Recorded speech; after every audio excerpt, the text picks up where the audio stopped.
Hello सेवा सबैजनालाई आज फेरि मैले भिडियो लिएर आइसकेको छु। म चाहिँ कहाँ जाँदैछु भन्दाखेरि आज म चाहिँ साथीहरू टक्क आफ्नो काम सकेर चाहिँ म चाहिँ बुट्टाबारी जाँदैछु साथीहरू।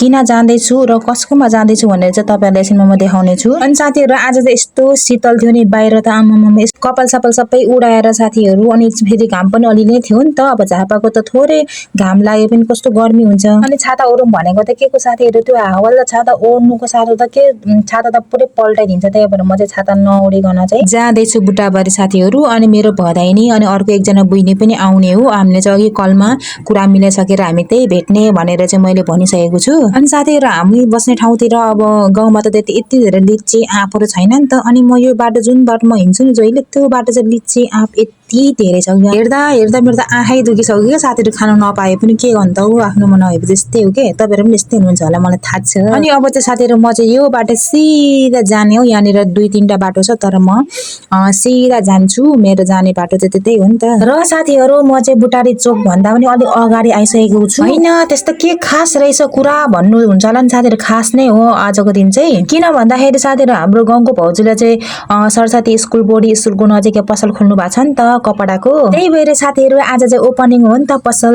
त्यही भएर साथीहरू निम्तो दिनुभएको थियो नि त आज ओपनिङ हो आउनु है भनेर चाहिँ भन्नुभएको थियो। त्यही भएर साथीहरू तपाईँहरूलाई यही देखाउनलाई चाहिँ मैले चाहिँ यहाँ भिडियो गरेको छु। तपाईँहरू हेर्न सक्नुहुन्छ, तपाईँहरू पनि आउन सक्नुहुन्छ। अनि साथीहरू तपाईँहरू पनि भिजिट गर्नु होला है। बाटोकै नजिकै छ, जतिखेर आए पनि गए पनि हुन्छ। अनि उहाँ चाहिँ मेरो भाउजूको बुइनी हो, सोल्टिनी पर्छ तर मलाई चाहिँ छ्यामा भनेर बोलाउनुहुन्छ।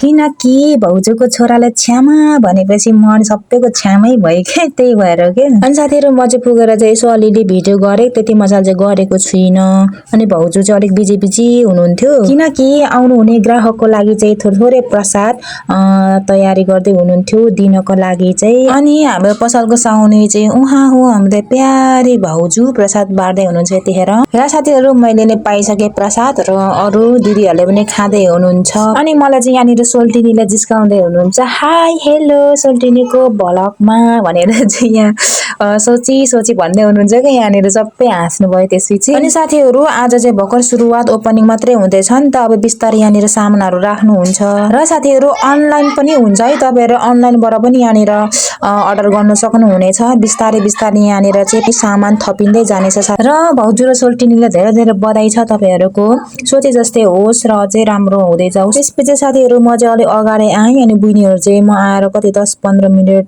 पछि चाहिँ उनीहरू पनि आइपुगे दुईजना। अनि साथीहरू उसले चाहिँ मलाई कल पनि गरेको थियो क्या। किन भन्दा म पसलमा आइसकेर लुकेर भिडियो बनाउँदै थिएँ नि त। अनि मलाई नदेखेर चाहिँ किन लुक्नु भएको भन्दैछ यो बुइनीले चाहिँ। उसको यो बुइनीकै पछाडि लुकेको थिएँ नि त म। र साथीहरू त्यसपछि चाहिँ हामीले चाहिँ प्रसाद पनि खाइसकेर चाहिँ अब चाहिँ आफूले मनपर्ने लुगाहरू यहाँ छान्दै हुनुहुन्छ सबैजनाले। साथीहरू मैले चाहिँ केही पनि किनिनँ किन भन्दा म कामदेखि नै गएको थिएँ नि त। त्यही भएर चाहिँ म अरू दिन आउँछु भनेर चाहिँ सोचिराखेको थिएँ। अनि साथीहरू हामी चाहिँ एकछिन बसेर चाहिँ हामी चाहिँ गइहाल्यौँ। किन भन्दा बुइनीहरूले चाहिँ छिटो छिटो जाउँ भन्दै थियो नि त, अरू काम पनि रहेछ उनीहरूको। त्यही भएर चाहिँ हामी चाहिँ गइहाल्यौँ साथीहरू। अनि भाउजू र सोल्टिनी चाहिँ भरे 8-9 बजीसम्म बस्ने भनेर कुरा गर्दै हुनुहुन्थ्यो। किन भन्दा आज भर्खर सुरु ओपनिङ मात्रै हो नि त। त्यही भएर चाहिँ हामी चाहिँ पसलदेखि निस्किसकेको छौँ साथीहरू। अनि बुइनीले एकजना बुइनीले चाहिँ धेरै नै लगेको छ सामान।